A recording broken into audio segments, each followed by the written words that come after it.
ഇന്നൊരു വളക്കഥയാണ്. ഉത്തരേന്ത്യയിലെ സ്ത്രീകൾക്ക് മാറ്റി നിർത്താൻ പറ്റാത്തൊരു സാധനമാണ് ദാ ഈ കാണുന്ന വളകൾ. എന്ത് ഫെസ്റ്റിവൽസ് വന്നാലും ഇവിടെയുള്ള സ്ത്രീകൾ കൈ നിറയെ വളകളിടും. 2 കൈയും നിറയെ കുപ്പിവളകളായിരിക്കും. അതിനിപ്പോൾ ഹോളി ആയാലും ദീപാവലി ആയാലും എന്താണെങ്കിലും അവരുടെ വിശേഷ ദിവസങ്ങളെല്ലാം അവർ കൈ നിറയെ വളകളിട്ട്, പ്രത്യേകിച്ച് കല്യാണം കഴിഞ്ഞവരാണ് കൂടുതലായിട്ട് കൈ നിറയെ വളകളിടുന്നത്.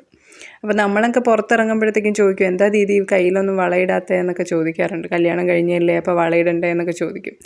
നമുക്കങ്ങനൊന്നും വിശ്വാസങ്ങളൊന്നും ഇല്ല. ഇവർക്ക് വളയും പൊട്ടും കമ്മലും മാലയൊക്കെ ഇട്ടിട്ട് മാത്രമേ ഇവർ പുറത്തിറങ്ങാറുള്ളൂ. ഓരോരുത്തരുടെ വിശ്വാസമാണ്. അപ്പോൾ നമ്മൾ പറയാം ഇടാം വളയിടാം ദീദി എന്നൊക്കെ പറയും. ഫെസ്റ്റിവൽ സീസൺ സ്റ്റാർട്ട് ചെയ്ത് കഴിഞ്ഞ് കഴിഞ്ഞാൽ വളക്കച്ചവടക്കാർ ഒരുപാട് കാണും മാർക്കറ്റിൽ.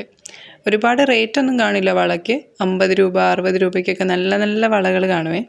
ഞാൻ ഇവിടെ വന്നതിന് ശേഷം കുറച്ച് ഒരു വളപ്രേമി ആയിട്ടുണ്ടോ എന്നൊരു സംശയം എനിക്കില്ലാതില്ല. കാരണം വള ഒട്ടും യൂസ് ചെയ്യാത്ത ആളായിരുന്നേ ഞാൻ. കാണാൻ എനിക്ക് ഭയങ്കര ഇഷ്ടമാണ്.